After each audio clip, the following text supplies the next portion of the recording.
hello everyone আজি মই আপোনালোকলৈ লৈ আহিছোঁ বিনা মছলাৰে এটা পনীৰৰ ৰেচিপি তেন্তে বলকচোন দেৰি নকৰি ৰেচিপিটোৰ মাজত আগবাঢ়ো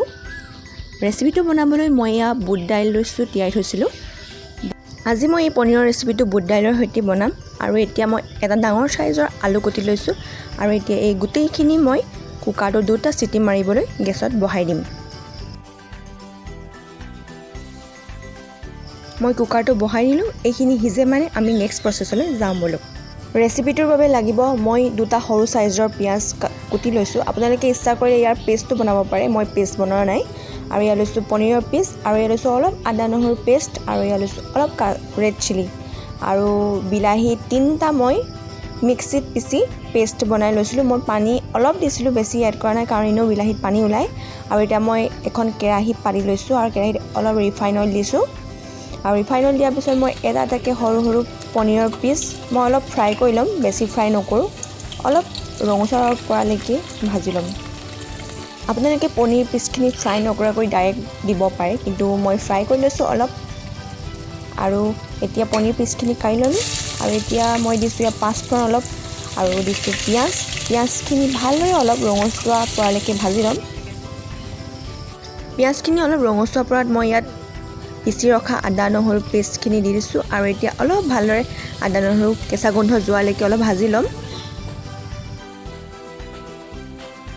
আৰু এতিয়া মই দিছোঁ হালধি সোৱাদ অনুসৰি আধা চামুচ দিছোঁ মই বুট দাইল আৰু আলুখিনি বইল কৰোঁতে মই নিমখ হালধি একো ব্যৱহাৰ কৰা নাছিলোঁ আৰু পিছত মোৰ হালধি প্ৰয়োজন হ'লে মই দি দিম আৰু দিছোঁ সোৱাদ অনুসৰি নিমখ মই 2 চামুচ ব্যৱহাৰ কৰিছোঁ আৰু এই আটাইখিনি আকৌ এবাৰ ভালদৰে ভাজি ল'ম ভাজা হোৱাৰ পাছত এতিয়া মই যেনখিনি বইল কৰি ৰাখিছিলোঁ বুট দাইল আৰু আলু এতিয়া সেইখিনি ইয়াত দি দিছোঁ আৰু এইখিনি ভালদৰে মছলাখিনি সোমোৱালৈকে অলপ ভাজি ল'ম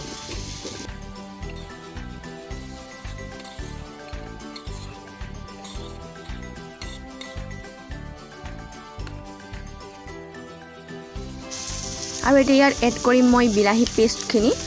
আৰু এতিয়া এইখিনি আটাইখিনি ভালদৰে মিক্স কৰি লৈ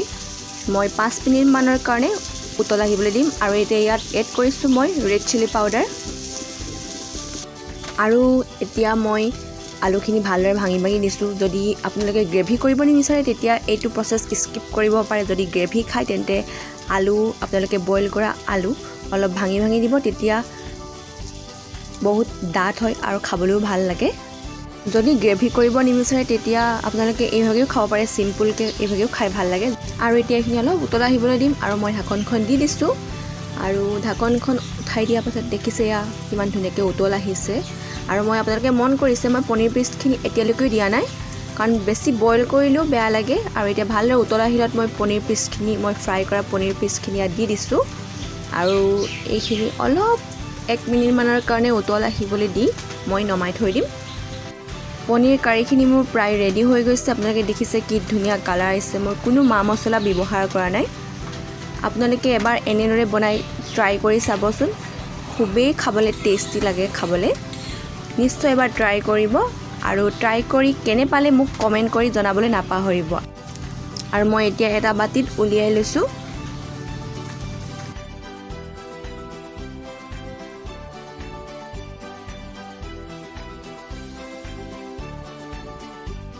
আৰু এয়া মোৰ পনীৰ ৰেচিপি ৰেডি হৈ গ'ল আৰু